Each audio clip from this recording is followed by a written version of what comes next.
no objection to my motion, so it's unanimous, Madam Yeah. Chair.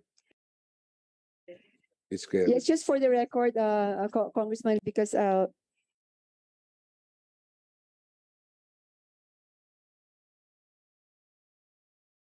ComSec whispered a little to us, so I guess pagbigyan lang po natin in a rule of the thumb.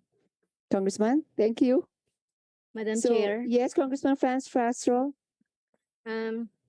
since we will conduct a motu proprio on Thursday in preparation for the investigation, Madam Chair, may we request from the SRA or DA inventory of sugar stocks of mills and traders.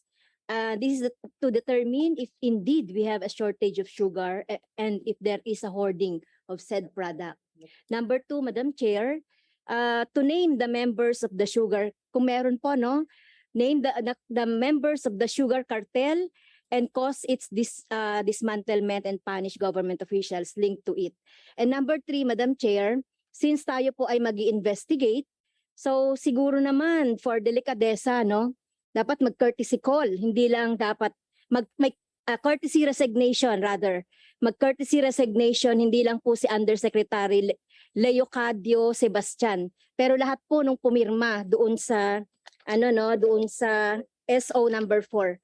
So sana before Thursday ay maano na natin 'yan. So yun lang po, Madam Chair, inventory tsaka yung may mga record na mga hoarders or yung mga cartel. Thank you, Madam so Chair. much, Congressman Madam Franz Castro. Madam Chair, Yes, Congressman Congresswoman po Ferrer. sa sinabi po ni Congresswoman Franz Castro, no? I know this is not yet the investigation and this is just a briefing, pero apparently hearing from the resource persons, there has been a problem with the issuance of sugar order number 4. In fact, as Congresswoman Franz Castro said, meron na ho nag-resign dun sa mga pumirma. Ang question ko po sana is, yung mga hindi pa po nag-resign, bakit hindi po sila mag-resign? As a matter of delikadesa po, yun yung sinasabi ni Congresswoman Franz Castro. Okay, again, we will go in the due process of the law. At the same time, we will hear them on Thursday. So everything will be heard on Thursday. Why they are not yet resigning? Actually, ang board of directors nila ay kulang. So ngayon lang sila na kompleto. So let us see why. Madam Chair, Yes, Congressman lastly, Arlene before we Rosas. adjourn, Madam Chair, please Yes. let me speak po. Yes, Para po ito sa pagtatanong din for the preparation ng ating discussion. First, Madam Chair, gusto po nating makakuha ng listahan ng mga traders na nagtutulak ng 300,000 metric tons. At dapat po siguro merong listahan nito ang DA or probably ang SRA. Ano po. And second, yung dinaanan pong proseso ng resolution number 4. And I believe merong resolution number 3, which is the previous one, yung 200,000 metric tons. And we would like also to be apprised of what happened to the 200,000 metric tons na ano na yung kanyang status ngayon, ilan pang naka-imbak, etc. etc. So sana po, we are hoping na makuha yung mga details tungkol doon. Ano? And yung reports po, pati yung process kung paano talaga yung naging itsura nung dinaanan ng resolution number 3 na ito, Madam Chair. This is in preparation naman for syempre, Madam Chair, lastly, kasi syempre ang nag-aabang po sa atin dito yung mga magsasaka natin di ba? Ano na ang gagawin nating aksyon since may mga ganitong problema na kinakaharap tayo at ultimately ang mga magsasaka natin ang dapat matanong din natin siguro or magkaroon din tayo ng representasyon na maimbita for next hearing ang representative ng mga magsasaka, Madam Chair. Yeah. Again, Congressman Arlene Rosas is duly noted. I hope po yung sa ating pong sa mga magsasaka, sa ating SRA and Department of Agriculture ay narinig po ang kahilingan ng ating mga na kasamahan dito, Congressman Franz Castro and Congressman Arlene Rosas together with Congresswoman Juliet Ferrer. No? Madam Chair.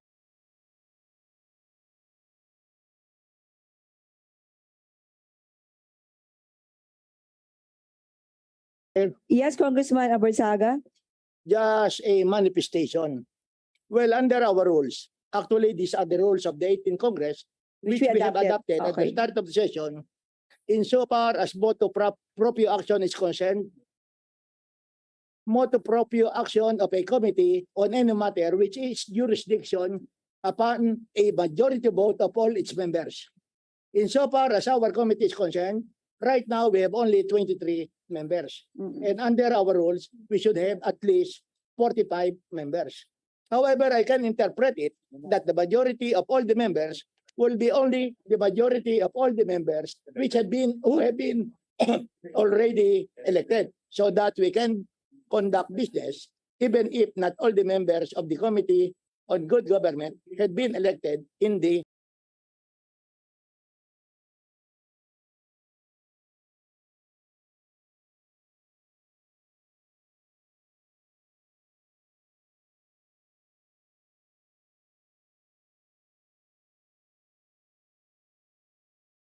plenary.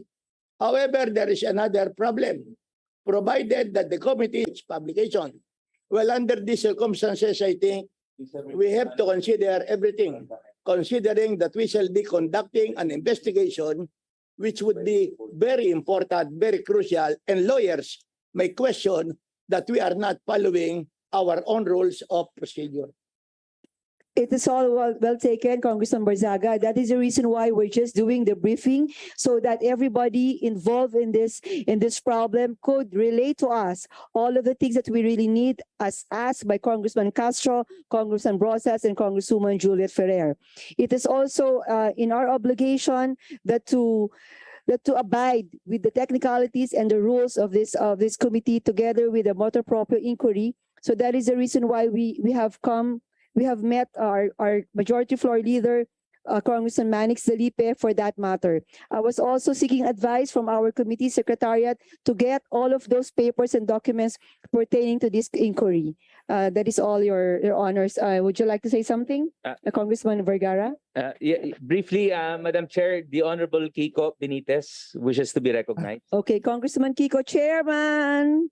Magandang umaga po to the two co-chairs of the joint meeting. No, I just have a quick request. I'm not a member of either committee at this point, but because of what has been mentioned already in this briefing, I was wondering if we could make sure that someone from the DTI responsible for suggested retail prices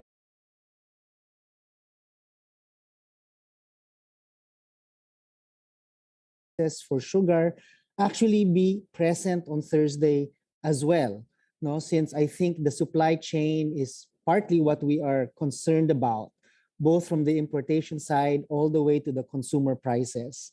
As a manifestation and a request to the joint committees, Madam Chair, Mr. Chairman, if someone from the DTI could also be part of the inquiry. Yun lang naman, sir and ma'am, bago po kayong mag-adjourn. Thank you so much, Congressman Kiko Benitez, our chairman in housing. So I'd like to give the floor to my co-chair, Chairman Martin Verga, to answer the query of the manifestation of our friend, Congressman Kiko Benitez. Mr. Chair. Yes, thank you.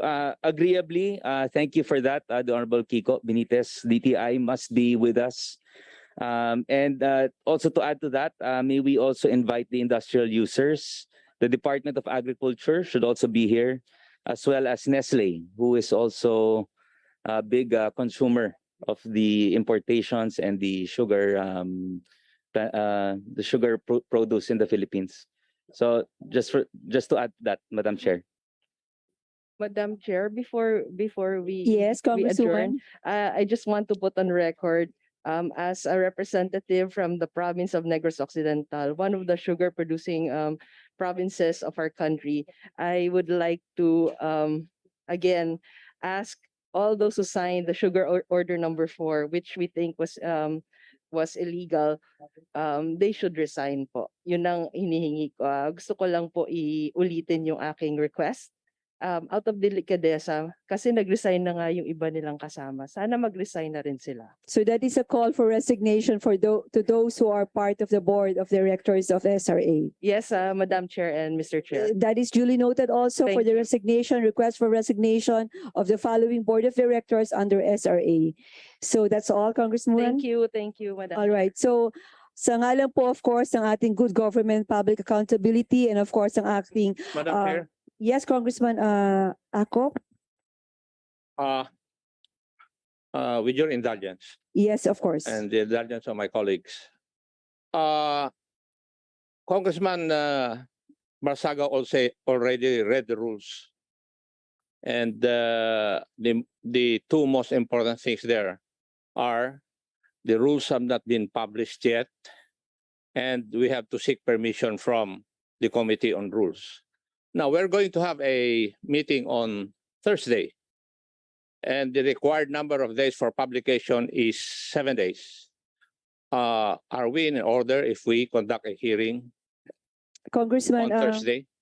Congressman Akop, we were given a note that it was published. I don't know if it's today or last Friday. So calendar days it goes. It might fall on Thursday. I don't know when did they file it. Maybe Wednesday. I don't know.